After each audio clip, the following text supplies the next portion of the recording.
অবশেষে অনেক অপেক্ষার পর চলে এলো আইপিএল ফাইনাল। আজকে রাত 8টায়, বাংলাদেশ সময় রাত 8টায় মাঠে নামবে সানরাইজ হায়দ্রাবাদ এবং কলকাতা নাইট রাইডার্স। প্রথম কোয়ালিফায়ারে কলকাতা নাইট রাইডার্স এবং সানরাইজ হায়দ্রাবাদ অনেক ভালো খেলেছিল। বিশেষ করে কলকাতা অনেক ভালো খেলে প্রথম কোয়ালিফাইয়ে ম্যাচ জিতে ফাইনালে চলে এসেছিল।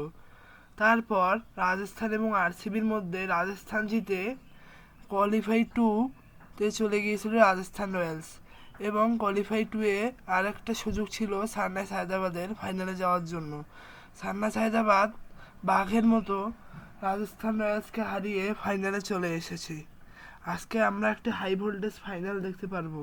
তবে আপনার কি মনে হচ্ছে আজকের ফাইনালে কে জিতবে এবং 17তম আসরে কে ফাইনাল জিতে তাদের বাড়িতে কাপটি নিয়ে যাবে?